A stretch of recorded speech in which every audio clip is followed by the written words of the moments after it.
Hi, you're with India Post Live, India's first online news conversation web TV.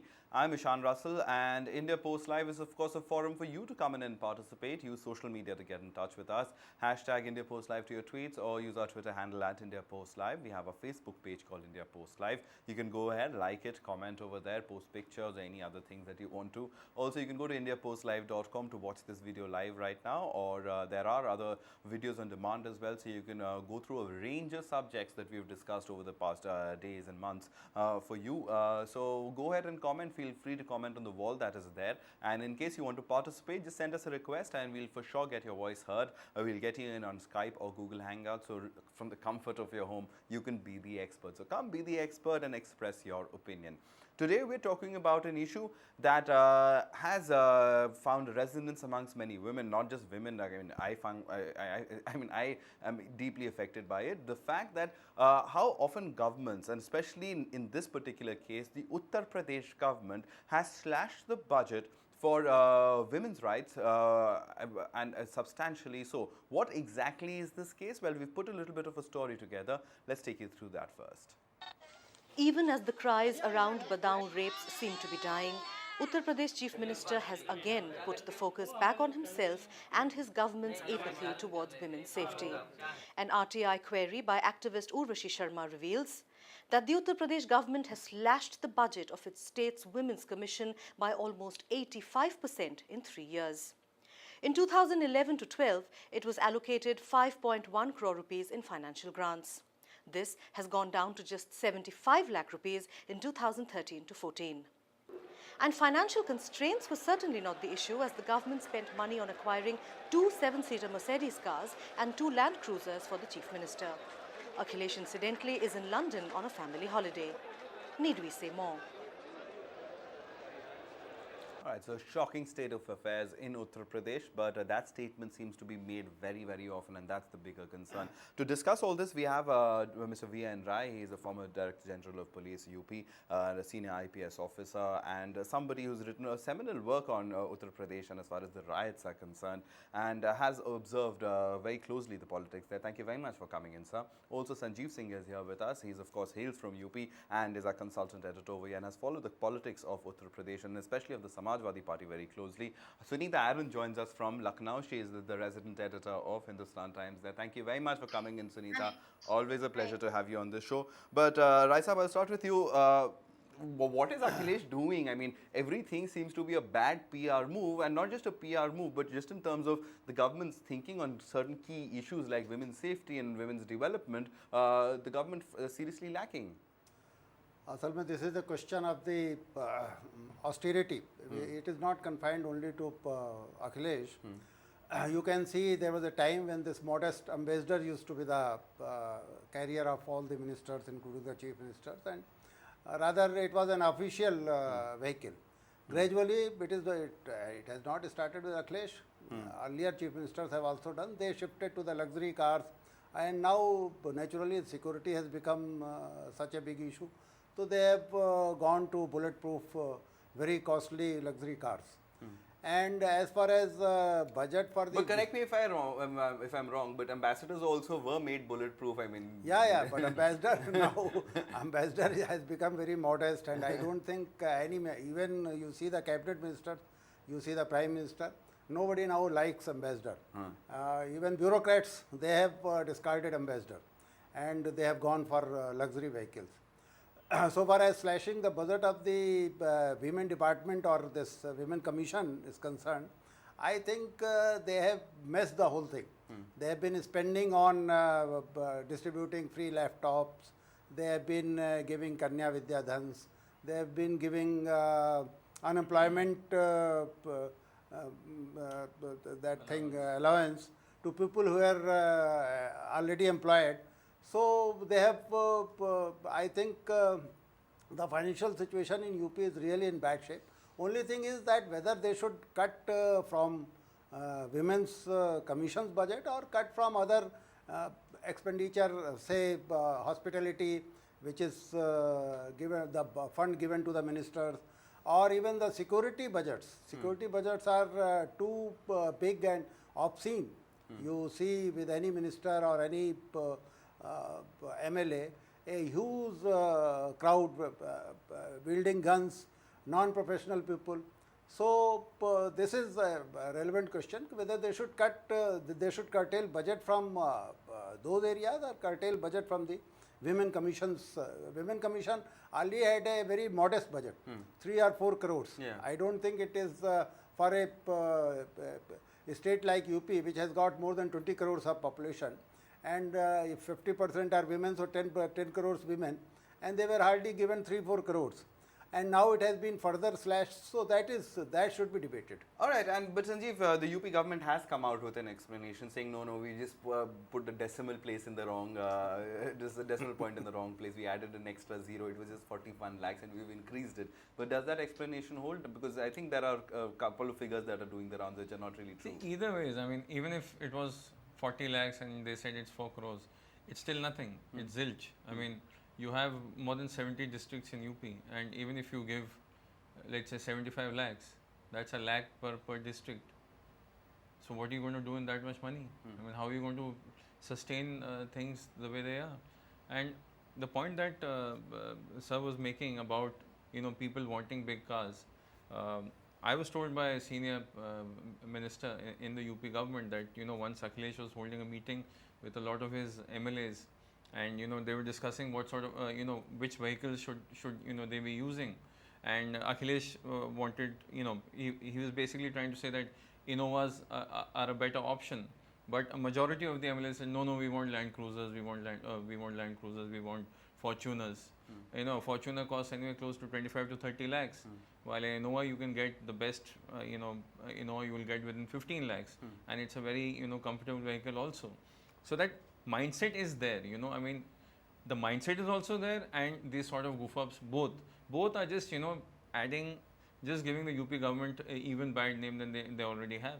Yes, in terms of PR exercise, Akhilesh Yadav certainly needs that, Sunita, doesn't he? But one mistake after the other, and rather than mistake, the priorities seem a little warped for the UP government.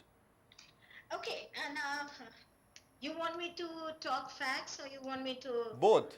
Facts and your analysis. Facts and your analysis as well. We love both.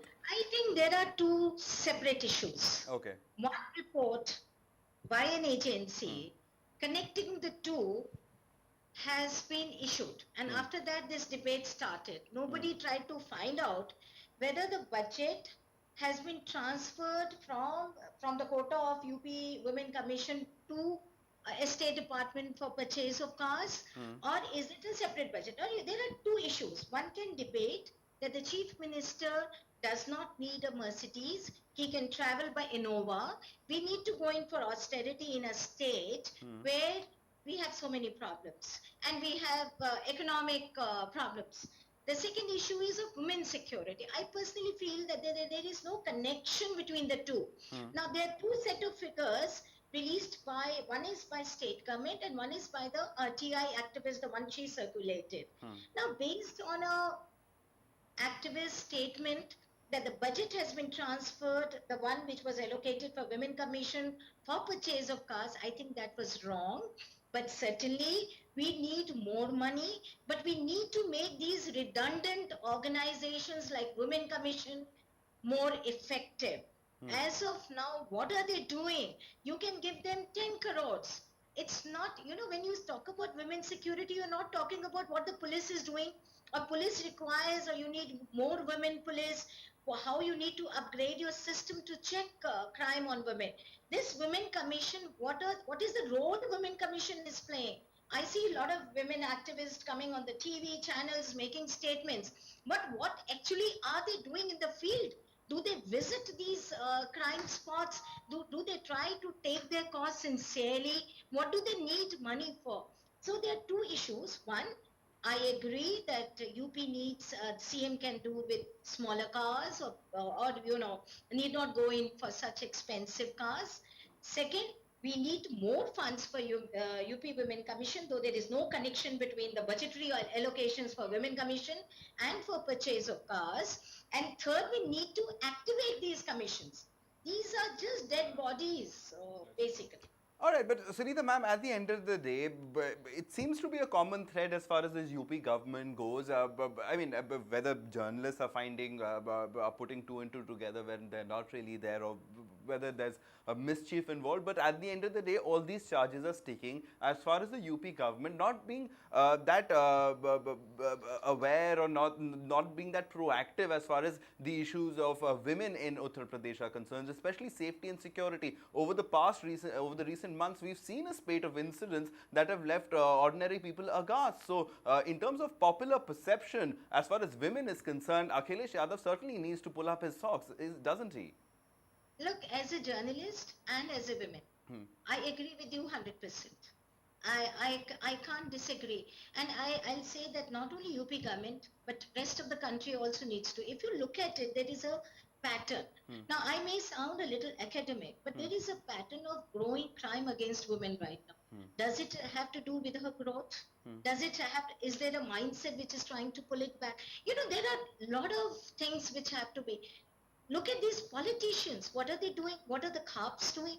How regressive they are. So I agree with you 100% that UP needs to needs to be proactive. The government needs to be proactive when it comes to women's security, because its image has suffered after certain statements and incidents. So they have to work overtime to first to provide security and then to improve its image. So I think what is more important is security for women. Image can, improve or not improve. That is more important.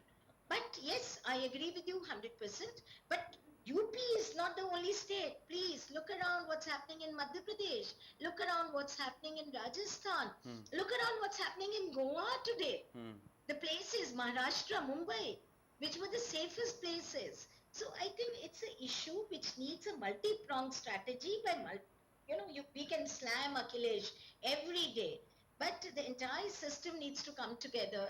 And I think on certain issues, the center and the state government will have to come together and come out with a policy and say no nonsense. So then you'll have gradually mindsets change. All right, so the change in mindset certainly is required, and especially of the politicians, and interacting with some of them in UP, they certainly need their mindsets change. But we have with us Ranjana Kumari also coming in over the phone line. She's the director for the Center for Social Research. Thank you very much, ma'am, for coming in. She's, of course, worked extensively on women's issues, and you've been pretty aghast by this news item. What would your take be, ma'am? Sorry, I don't know which incidents you're talking about. Ma'am, the fact that the budget has been slashed for the Women's Commission in Uttar Pradesh.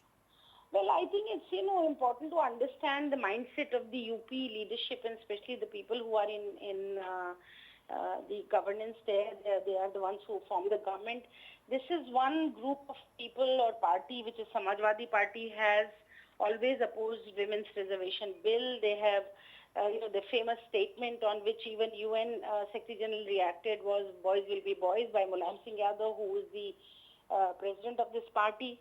And then when you see the way Akhilesh, retorted at a journalist saying that you are safe, so it's okay. So I think the mindset is totally against women. They are in fact, Mulayam Singh Yadav is in a way symbolizes the patriarchy in the country, because the way he has, even when he brought his daughter-in-law to the parliament, it was just to use her, and she has not opened her mouth. She is not hardly allowed to be, act proactive in the parliament. So, this is the kind of mindset. So for him, for Akhilesh Yadav, priority is to go for, London, to go to London for holiday with the family at government expense, to go to Goa, to go to so many, he's gone to Canada now, I heard, and then to have a fleet of 7 cars, each will cost 80 lakhs, 70 lakhs, and then to slash the budget of the Women's Commission. I think it's something which is totally reflective of how our, people who are supposed to be representative, who are supposed to be in government, who are supposed to form policies, allocate budget, are thinking about women. They have absolutely no concern whatsoever. On the contrary, they ridicule it. They think the women's empowerment is absolutely unnecessary. So this is why it is happening. This is why. All right, ma'am, but a panelist over here, Sunita Aaron, also raised the point as far as the Women's Commission is concerned and their role often in terms of being actual functioning bodies. And you've worked extensively across the national sphere in this domain. So as far as the Uttar Pradesh Commission is concerned, do you think the accountability of the commission itself also has to be questioned a little in terms Well, of... that also, I totally agree with the functioning of the commission is a lot to be said about. But look at the way commissions are being constituted. You know, these are the women who either have politically not succeeded or it's a political parking lot, and that also responsibility is of the government because they are using the commission. They don't want independent-minded. They don't want women who worked with women to come there so that they can define, they can be strong advocates for women. They don't want all that because they think that will create inconveniences for the government. So they want someone who is totally submissive, who is subordinated, who has been, or who will be under their control to be heading these commissions. Disempowering the commission has been done by the governments, whether it's the national government or the state governments. So to blame commissions is not a good idea because commissions have been, and as one of the persons who have drafted the commission's charter when it was coming up along with Pramila Danvate ji and Geeta Mukherjee and all, they've been very active. And you can even ask someone, to search for the draft that was submitted to the government when Ramvilas Paswan was the minister. And it was passed, and Nazma Heptullah was the speaker. Then it was passed in the parliament. So I can tell you that clearly the mandate is to be advocate, to be intervening in the policy, to be consulted, to be, so the mandate is totally different. And what these women have made it to be is a counseling center, which any NGO can manage and run. So that is why, but to blame the institution is not a good idea because, they have been disempowered purposely by design, by not giving the enough institution is budget. being populated at the end of the day by the politicians themselves and their choices. Sunita, you wanted to come in very quickly if you wanted to ask Ranjana Kumari a question or a retort. Just to put records straight, as per the state government, I'm not holding brief for the state government, but as per the state government, they have not slashed the budget. One, I'm just putting, but the hike of few lakhs is too small an amount to be quoted as we have increased it. Yeah. One. Second, I think the chief minister went on a personal trip. I'll check whether it was financed by the state or it was his own personal trip. I think when we make a statement that public expense, he went on a tour on a public expense, we must, anybody, if it's me, you or XYZ, forget Akhilesh, he being, a controversial figure today. But when we are making any type of statement and in a public forum, I think we should cross-check our facts. We All right, must. fair enough. But as far as the sentiment behind the facts is concerned, that cannot be questioned. Mr. Rai is also over here with us, and he's actively worked as far as policy and implementation, and has had a first-hand taste of how often commissions and all these institutions are manipulated, and that's a case that is there all across the board, isn't it, sir? I fully agree with what Ranjana has just said, that it is not only the question of the budget. You give them 40 crores, 50 crores, and you put the same person who are heading it or who are manning it, it is useless. Because you see the last chairperson of the UP Women's Commission, she was the sister of a very powerful minister with Mayawati ji. One of the chairperson of the Women's Commission in UP has been spokesperson of Samajwadi Party. She has fought even on the ticket of Samajwadi Party. So what you expect from you? Give them 40 crores. They will swindle all the amount and they will spend it in favor of the ruling party which has appointed them. So some constitutional safeguard should be there that a member or the chairperson of the Women's Commission, not only Women's Commission, all the commissions, SC/ST commissions or minorities commission, should be immune from political interventions. Unless it is done, I think budget will be insignificant. Absolutely, Sanjeev. As far as political intervention is concerned, I mean, it's only gone the wrong way till now. So, is there will, can there be will to actually do something about it? Whether we have a charter that mandated a completely different kind of commissions, but they've turned out to be completely different. See, I don't think there is a political will to actually, deal with these issues. Because if there was, you wouldn't see these kind of instances. And it's not just limited to UP. It's across the country. I mean, as ma'am was telling us that why are we looking at UP only? The highest number of rape cases are recorded in Madhya Pradesh. Then you have Maharashtra. Rajasthan also tops the list. Of course, UP, because of the terms of population, that's why it comes there. So it's a nationwide phenomenon, and especially in UP, you have this because people are just not willing. They're not sensitive enough to actually realize that these are issues that they should get into, which is why you see that even for someone like Akhilesh, who's trying to lead a party which has a lot of anti-social elements attached to them, he's still trying to lead them forward. But for him also to say that we've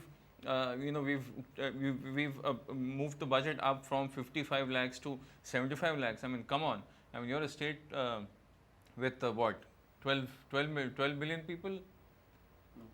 We have so many people in the state of UP, and you're giving 75 lakhs. So that's, I mean, you might as well not give anything and say that we don't want to do this. Why go through the whole facade? All right, Ranjana ma'am, I know you have to go. Final question to you. We've talked about mindsets over here, and a parochial mindset that often pervades politicians, and that perhaps is also trickling down into how they deal with issues regarding women. And the whole social fabric of UP, Bihar, and especially the Indo-Gangetic plain, when you look at even Punjab, for example, where female feticide happens maximum, even Haryana. So these states have more feudal structure where women have never had traditionally also much role. They were not connected to the market, unlike, South India where women were. So there was more liberty and freedom that you experience that has been in a very limited sense in South, which was not there in North. And also in that kind of a system, the caste prevails and, there's so much of atrocities on Dalits. Access to justice to women is totally, you can say very limited or not there at all. So if in that situation when things happen, and also leadership like Akhilesh Yadav and Mulayam Singh Yadav is there, who are not willing to do anything in terms of any radical change. And I very much agree with this, why 75 lakhs, why facade? Why do it at all? Because, they are not going to yield any kind of result. Look, Badaun happened in State Commission Women chairperson was not there at all. Nobody from the government went. It took 2 days for police to reach there, 18 hours for the police to reach there. So I think all this put together looks like that almost we are in a kind of, maze where there is no, for women, there is no exit point from there. There is no exit from oppression, exploitation, subordination for women in UP. This is what it looks like. We have worked for so many years in UP, in Bihar, in all these states. When they do it, they just undo it the moment these kind of governments come. So I feel that, there is important, the importance is that everybody's daughter, everybody's wife, everybody's mother is there. And we need to do something to protect them. And we need to put pressure. And in any case, I want to make one more point, that this money is people's money. He's buying his cars, he's going for his holidays and all that. And where is his expenses coming from? Where is Chief Minister spending day and night, and his whole khandan is spending day and night? Who's paying for all this? It is we, the taxpayers of UP, who are paying the money, and central government is sending them the money from the taxpayers' money. So how and who allows these kind of things to happen? That for Women's Commission, 75 lakhs for one car you want to, and one party, one dinner party in UP, when go to Safai and celebrate. I don't know how many crores they spend on those celebrations.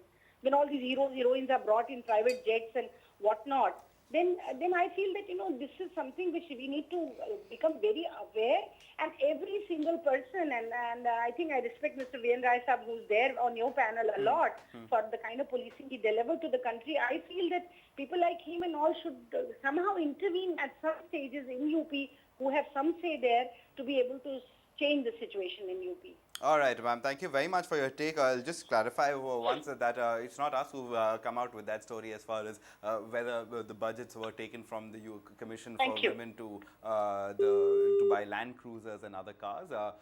And as far as the expenditure of Akhilesh Yadav on his personal trip is concerned, well, Sunita Aaron will be finding out for us. Sunita ma'am, you wanted to come in. As we discuss this issue, I see on TV a 6-year-old girl has been raped in a top Bangalore school. It's a major issue today. There's a lot of protest going on right now. In a place like Bangalore, which is a very progressive as compared to UP. So what I want to say is that it's a very, very important issue. I think all the states and the central government will have to come together, come out with a zero tolerance policy. Women's security, girl security, child security is a major issue in this country across states. So I think, I hope Prime Minister will call, and then all the chief ministers, it should be a policy where which bounds all the chief ministers. They have to commit and they have to provide security. Discussing running down governments, we can go on endlessly.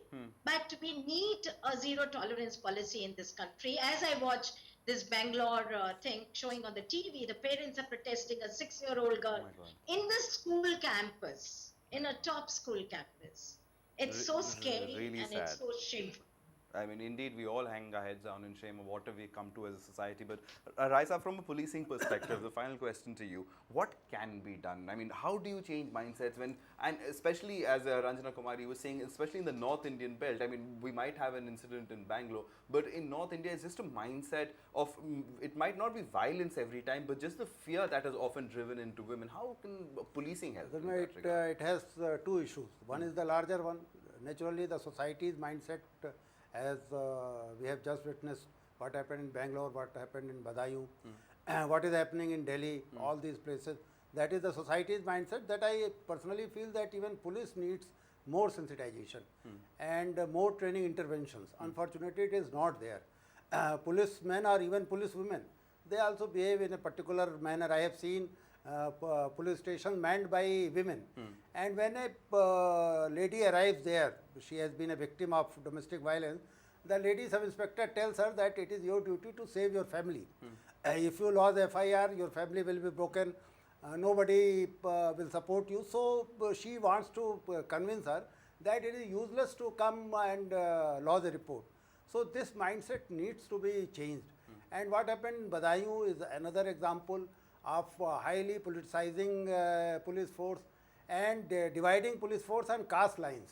You find all these crimes which are happening, which are all these, you can say, misdeeds of the policemen in UP. If you analyze, it is being done by one particular caste police officers. Well, I am not against any caste, but unfortunately that caste has got the highest patronage from the highest political family and groups, and they are beyond their superiors. Now a superintendent police cannot control them, cannot discipline them. So this is one of another thing. I think it needs But then detailed this is such discussion. an endemic problem because Yeah, this yeah. lasts for a long time till that person retires. I mean, he's there in your system and you need to deal with him. For 34 years, for 35 or 40 years, he is there and you can't do anything. And this is a very dangerous trend which is happening in Uttar Pradesh, where I shudder and I am scared to find that senior police officers are totally helpless against one particular caste. They cannot do anything. And then this mindset, patriarchy is not, you can say, it is not the preserve of one particular caste. Across the board, our society, police force which comes from the society, they are patriarchal in their attitude. So society needs sensitization and police needs more this sensitization. Absolutely, sensitization is a must. Reform perhaps is a must in terms of appointments, because we've seen that every time the UP government changes, there are a slew of appointments in the police, and therefore the problems that you've said have come about. And on that note, we'll close this discussion right now. I just like Yeah, to sure. add a point is, the 75 lakhs that the UP government has so large-heartedly left for the States Women Commission, if the best way to actually use that money would be, rather than giving it to the States Women Commission, you set up a tribunal or something, you bring together people from various walks of life who can actually put together a roadmap of how to go about it, how to actually give teeth and give more power to bring about that sense of empowerment amongst women. If that money can be spent there, at least we'll have some sort of a roadmap to move ahead. All right, a roadmap to move ahead is certainly required. Thank you very much, Sunita Aaron, for coming. Yeah, sure, ma'am. The one we have got from the government is 3 crores, not 75 lakhs.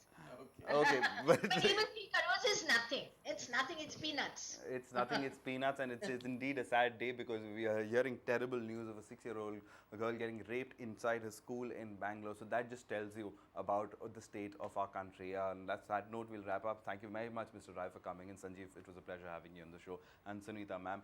Well, time for you, the country, to reflect upon what you have been doing, what you've been thinking, what you've not been saying and not been talking about and not made an election issue. So think about it, talk to us, write into us, and we'll for sure talk about it. Thanks so much for watching.